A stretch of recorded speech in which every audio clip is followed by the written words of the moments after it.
Estamos un domingo más y estamos contentos de estar reunidos aquí.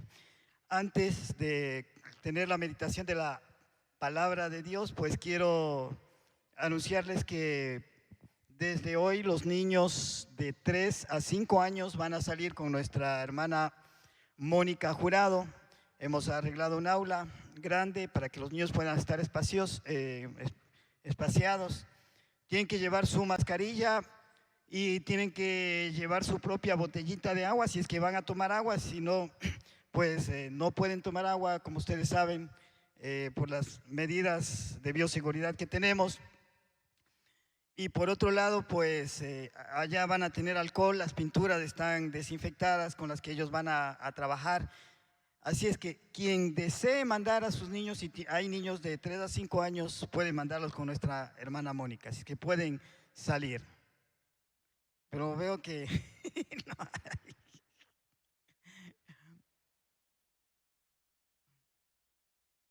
Bueno, al menos los que están, si hay pocos, hay más espacio para que estén más espaciados. Así que gracias, hermana Mónica, por ese reto de estar con los niños pequeños, de 3 a 5 años. Ok.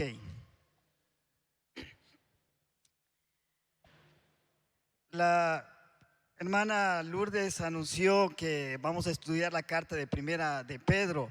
Va a ser los días domingos desde el próximo domingo. El próximo domingo tendremos la introducción a la carta con nuestro hermano Iván Cárdenas. Los días martes pues son otros temas que se van a estar viendo. Entonces los domingos vamos a ver la primera carta del apóstol Pedro.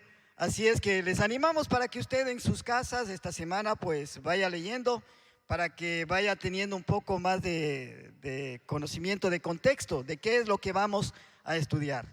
La primera carta de Pedro. Generalmente cuando a una persona se le pregunta ¿quién es usted?, ¿qué es lo que primero se le viene a la mente? O si yo le pregunto a usted ¿quién es usted?,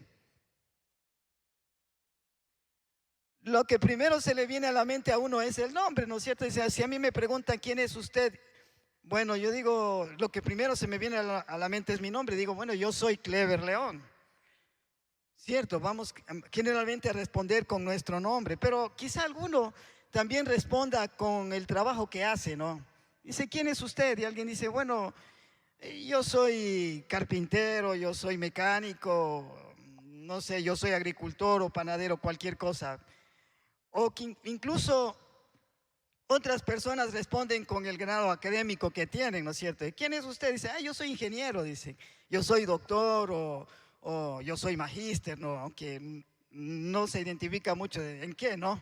Pero hay ese tipo de respuestas a la pregunta ¿quién es usted? Ahora, si la pregunta es más específica y va dirigida a usted con relación a Dios, ¿quién es usted?, ¿qué respondería? Con relación a Dios, ¿quién es usted? Y obviamente que también hay muchas respuestas, ¿no es cierto? Con relación a Dios, ¿quién es usted? ¿Qué respondería usted? ¿Qué puede decir? ¿Soy un hijo de Dios? ¿Soy creyente? ¿Qué más podemos responder? ¿Soy cristiana? ¿Alguien puede decir soy un ciudadano del cielo? ¿No es cierto? Muchas preguntas, muchas respuestas que podemos dar a la pregunta con relación a Dios, ¿quién soy yo? Pero una respuesta importante, si es que nosotros hemos rendido nuestras vidas a Jesús, es que tenemos una nueva naturaleza y podemos decir soy una nueva criatura. Y esto es algo importante y quiero que en esta mañana pensemos. Segunda a los Corintios 5:17 dice, de modo que si alguno está en Cristo, nueva criatura es, ¿no es cierto? Las cosas viejas pasaron y aquí todas son hechas nuevas. Y esto es algo que tiene un significado bastante profundo para nosotros. Y mire que estamos hablando de que si es que nosotros hemos rendido nuestras vidas a Cristo, podemos decir que soy una nueva criatura. Si alguien le pregunta con relación a Dios, ¿quién es usted? Usted puede decirlo con toda confianza, ¿no es cierto? Yo soy una nueva criatura, soy una nueva creación de Dios. Y obvio que antes éramos algo diferente, ¿no es cierto? Si dice que las cosas viejas pasaron, significa que antes éramos algo diferente. Y en esta mañana quiero pues que hagamos un poquito de historia.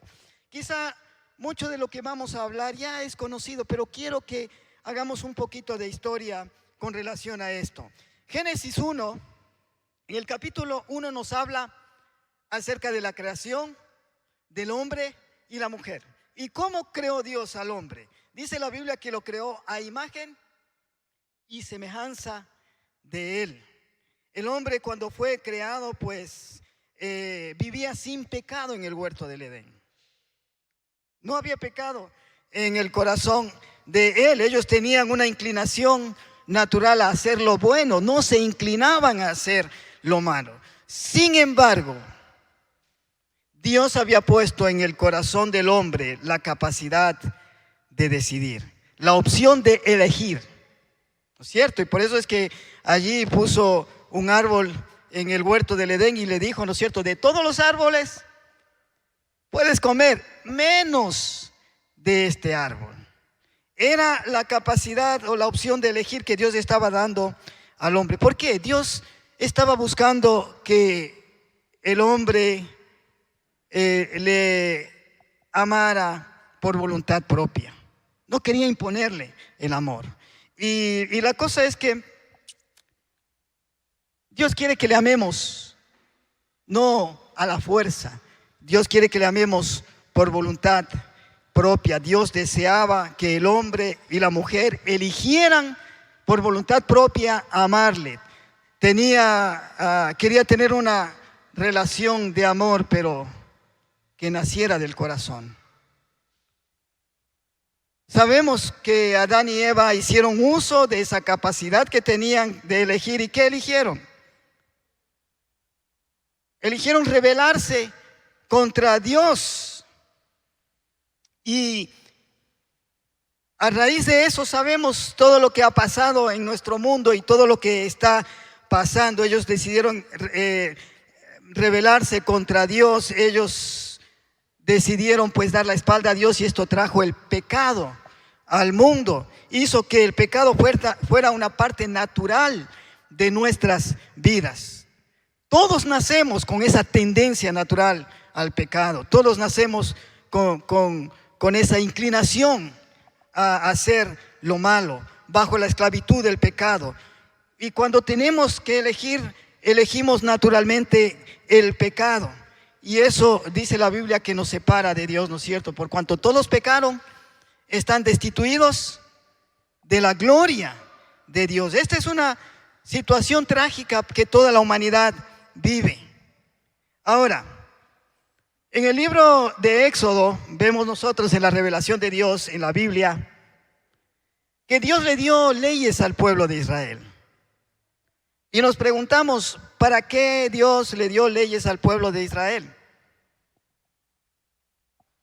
El apóstol Pablo en la carta a los Gálatas dice, por causa de las transgresiones Dios dio leyes al pueblo de Israel hasta que venga Cristo. Dios dio la ley por causa de las transgresiones hasta que viniera Cristo. ¿Qué es lo que la ley debía hacer? La ley no podía salvar. La ley no podía libertar del pecado. Lo que la ley hacía primeramente era contener la maldad del hombre, la maldad de la humanidad. Por temor al castigo que trae la ley, pues el hombre de alguna manera se restringe de hacer muchas cosas malas, incluso nosotros, ¿cierto? Sabemos que pues si infringimos la ley vamos a ser o multados o castigados o vamos a ir a la cárcel. La ley tenía ese propósito, de alguna manera pues contener el crimen, contener la maldad en el hombre, por miedo a ser castigado. Pero también la ley tenía que funcionar como un espejo en la vida de las personas, para que las personas se dieran cuenta cuán malas eran, cuán horrendas, pecadoras eran y que necesitaban de un Salvador para ser salvas. Cuando nosotros nos damos cuenta que por hacer lo bueno, que por cumplir las leyes, no podemos nosotros ser limpios de nuestros pecados, no podemos ser santos, es cuando nos damos cuenta de lo desesperados que estamos y que necesitamos de un Salvador, que necesitamos de Jesús. Y en medio de esa situación, pues, obviamente estaba establecido que viniera Jesús. Esto es importante también, hermanos, que tomemos en cuenta y que comprendamos. Cuando Jesús vino, Jesús fue engendrado por medio del Espíritu Santo en María, que fue virgen. Eso dice la Biblia. Es decir, Jesús no heredó la naturaleza pecaminosa de nosotros, los seres humanos. Él nació sin pecado, y en Hebreos dice que Él fue tentado en todo, pero sin pecado. Jesús tenía la opción de pecar. Claro que tenía la opción de pecar, pero Él eligió no pecar. Y Hebreos dice que Él vivió una vida sin pecado. Ahora, Romanos 6:23, otro texto en la Biblia, dice que la paga del pecado es ¿qué cosa? Es la muerte. Entonces, Cristo eligió morir en una cruz. Pero si Él nunca cometió pecado, Él no tenía por qué morir, porque la paga del pecado es muerte. Yo soy pecador, usted es pecador. Nosotros merecíamos estar en esa cruz. Pero Jesús dijo, no, yo voy a tomar tu lugar. Yo voy a pagar el precio de tu pecado allí en la cruz. Yo voy a tomar la responsabilidad de tu pecado en la cruz. Yo quiero que tú seas libre de la esclavitud del pecado. Por eso es que Él murió en la cruz. Y yo creo que uno de estos domingos hablamos que lo que sostuvo a Cristo en la cruz no fueron los clavos, sino fue el amor que te tuvo a ti, que me tuvo a mí. Si nosotros confesamos nuestros pecados y rendimos nuestra vida a Cristo, viene este versículo de 2 Corintios 5:17 que dice que si alguno está en Cristo, mire, si alguno está en Cristo, ¿qué cosa? Nueva criatura es. Las cosas viejas pasaron, he aquí todas son hechas nuevas. Y sabe que es interesante pensar en el contexto de este versículo. ¿Quién escribió esta? ¿Quién escribió la segunda carta a los Corintios? Fue el apóstol Pablo. Y sabe que el apóstol Pablo escribió la primera carta y se piensa que escribió otra carta y que esta era otra carta que escribió por problemas que había en esa iglesia. Y él estaba defendiendo su apostolado y él estaba dando testimonio de lo que Cristo había hecho en su vida. Y este verso responde a lo que quizá muchos estaban pensando de Pablo. Porque Pablo antes no era lo que ahora cuando escribía esto era. No era una nueva criatura. Recuerde usted lo que Pablo hacía y quizá le preguntaban, pero Pablo, los que no eran parte de la iglesia, ¿no es cierto? Pero Pablo, ¿qué pasó contigo? Tú eras parte del Sanedrín. El Sanedrín era el grupo, los jefes supremos del pueblo de Israel. Tú estudiaste a los pies de Gamaliel, un famoso profesor de teología, de leyes en ese tiempo. Eras autoridad, mira, tú tenías esa oportunidad de llevar a estos herejes cristianos y meterlos presos. ¿Qué es lo que ha pasado contigo con toda esa capacidad, con todo ese conocimiento que tú tenías? Y Pablo, en 2 Corintios 5:17, él lo expresa, ¿no es cierto? Que él era ahora una nueva criatura, que él ya no era el Saulo de Tarso que era antes, que iba en tinieblas persiguiendo a los cristianos. Dios había hecho algo diferente en su vida. En la misma carta de 2 Corintios, capítulo 4, el versículo 6, él describe lo que había pasado en su vida. En otras palabras, ¿no es cierto? Porque Él da su testimonio en otra parte y lo dice claramente. Pero mire lo que dice aquí, 2 Corintios 4:6. Porque Dios que mandó que de las tinieblas resplandeciese la luz, es el que resplandeció en nuestros corazones para iluminación del conocimiento de la gloria de Dios en la faz de Jesucristo. Tenemos que leer otra vez para que la capacidad,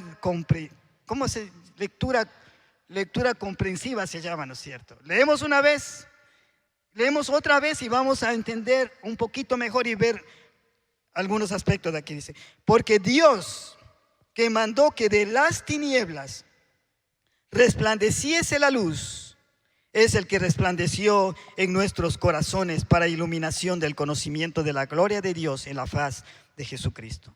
Mire, al leer con detenimiento nosotros podemos notar algo aquí. ¿Cuándo fue que Dios dijo sea la luz? Se describe en Génesis y está hablando de la capacidad creadora que Dios tuvo, ¿no es cierto? Con su palabra dijo sea la luz. Y aquí dice, porque Dios que mandó que de las tinieblas resplandeciese la luz, ese mismo Dios es el que ha hecho que en nuestros corazones resplandezca la gloria de Dios en nuestra vida. Dios usando su capacidad creadora para iluminar nuestros corazones por medio de Jesucristo para que nosotros podamos tener salvación. Y así es como el apóstol Pablo describe lo que había pasado en su vida cuando él estaba en tinieblas, como una transformación radical. Y lo que quiero que tomen en cuenta, hermanos, es que venir a los pies de Cristo, rendir nuestras vidas, pedirle perdón, entregarle su vida a Él, es algo que produce en nosotros un cambio radical, una nueva creación.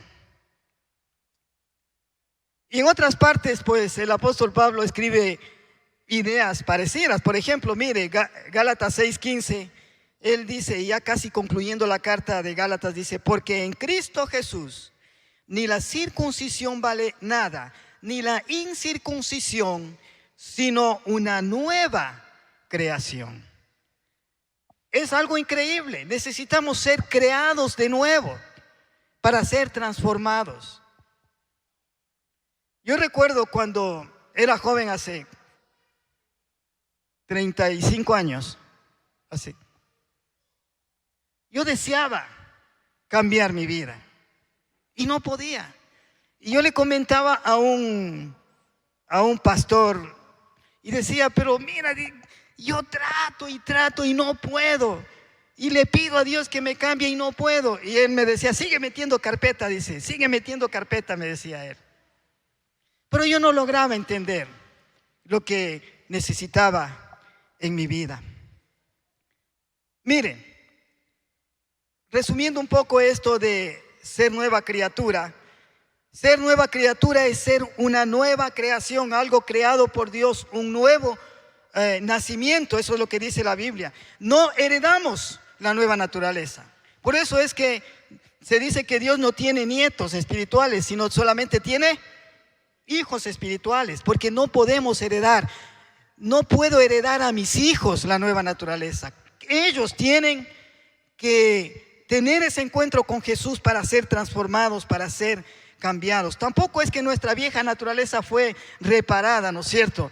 Hay unas figuras del discipulado para jóvenes donde están unas manos de Dios surciendo la vida vieja del joven. No es eso. No es que Dios repara nuestra vida vieja, sino que Él nos hace algo completamente nuevo. Esto es algo, hermanos, que debemos entender y comprender. Ahora, la segunda cosa que dice este texto es que dice que las cosas viejas pasaron. Y cuando habla de cosas viejas, ¿qué se le viene a la mente a usted? ¿Qué cosas viejas pasaron? Muchas cosas viejas: orgullo, hábitos pecaminosos, pasiones desordenadas, fracasos, cosas de las cuales pues nos avergonzamos ahora, dice el apóstol Pablo. Esas eran cosas viejas que quedaron atrás, que fueron clavadas en la cruz. Pero así como lo viejo pasó, vino lo nuevo. Y es algo interesante, porque a mí me pasó. Hasta los 25 años yo iba a la iglesia, cantaba especiales, leía la Biblia, pero no lograba entender. Pero seguía con mis hábitos pecaminosos, con mi vieja vida. Pero cuando entregué mi vida a Jesús, le pedí perdón por mis pecados, comencé a leer la Biblia y digo, pero ¿cómo? Si yo ya leí esto y antes no entendí que estaba aquí. Nosotros ahora con la nueva naturaleza leemos las Escrituras y entendemos cosas que antes no podíamos entender. Las cosas que antes nos deleitaba, ahora las aborrecemos. Todavía nos molestan, pero ya no queremos que estén con nosotros, nos incomodan. Nuestros amigos que antes nos invitaban a sus farras, a sus fiestas, a beber, ahora ya no queremos. Recuerdo que después de que Cristo cambió mi vida, venían por ahí mis amigos con los que a veces me tomaba los tragos y me decía, toma. Y decía, no quiero, toma, no quiero. Si no tomas te riego en la cabeza. Y eso hacía, me regaban el licor en la cabeza. Pero ya no tenía ese deseo, esa inclinación de beber, porque Dios me había hecho una nueva persona. Y sabe que la misma naturaleza la comenzamos a ver diferente. En el Salmo 8, David dijo que los cielos cuentan la gloria de... A ver, y el firmamento anuncia, eso dice el Salmo 19. Y el Salmo 8, ¿qué dice? Oh Jehová, Señor nuestro, cuando veo los cielos, la luna y las estrellas que tú formaste, digo, ¿qué es el hombre?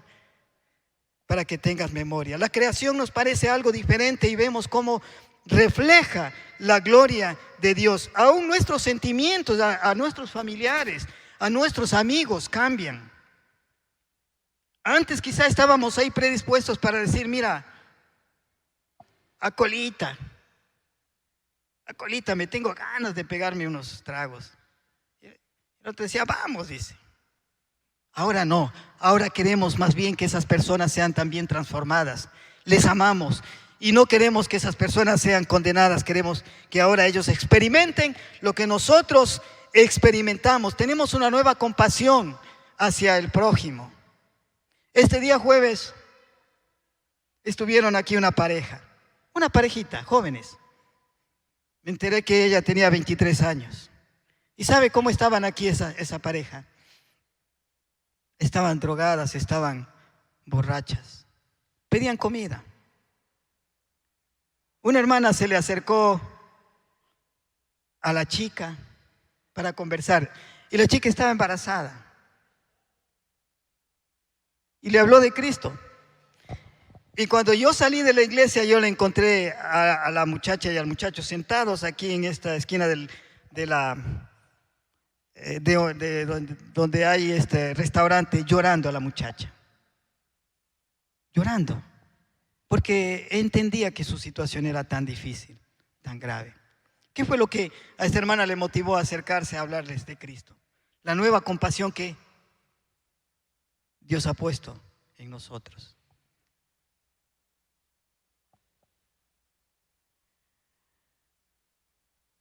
Nuestra nueva naturaleza ahora odia el pecado, aunque todavía nos molesta. Y Dios ha puesto ahora la capacidad de poder elegir no pecar. ¿Todavía molesta el pecado al creyente? Todavía molesta, todavía está en nosotros. Pero ahora tenemos el poder de elegir obedecer a Dios, de decir, ya no quiero pecar.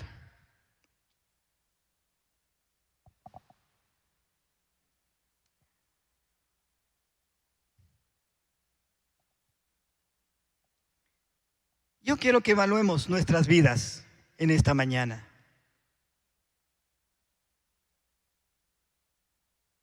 ¿Cuál es la realidad de tu vida? Si tú has recibido a Cristo como tu Señor y Salvador, eres una nueva persona. Ahora hay nuevos deseos en ti. Ahora tú tienes la capacidad de decir no al pecado. Ahora tú tienes la seguridad de que un día cuando mueras vas a estar en la presencia de Dios y a disfrutar de lo que Él tiene preparado para nosotros. Y esa esperanza es la que nos ayuda. Muchas veces la vida se vuelve como que no tiene sentido. Y conforme vamos envejeciendo, se hace un poco más difícil. Pero esa esperanza nos motiva a seguir adelante. Dale gracias a Dios.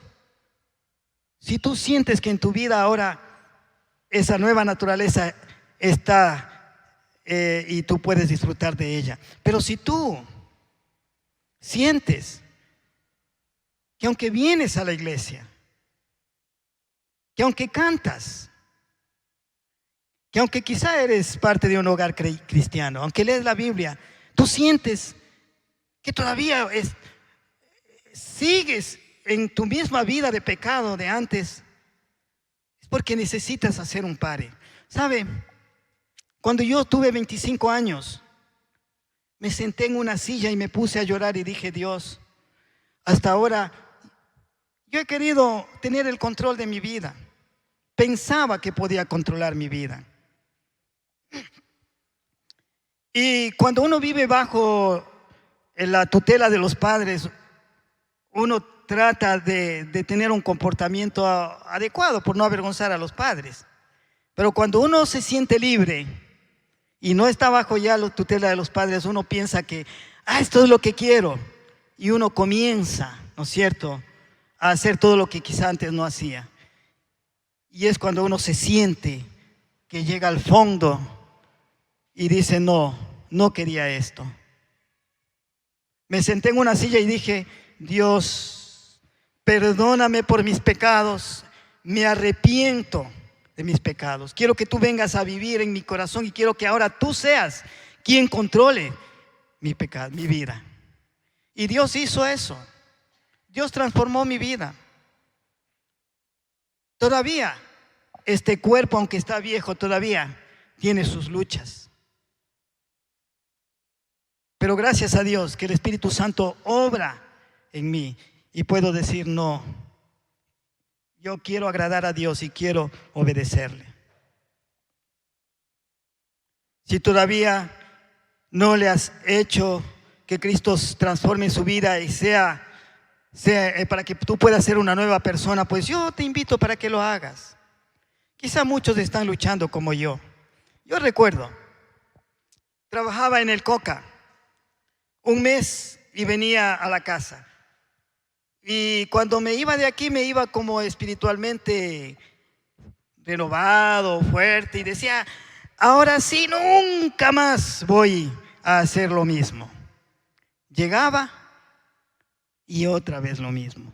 Después de un mes, ahora sí, nunca más, esta es la última vez. Y siempre era lo mismo.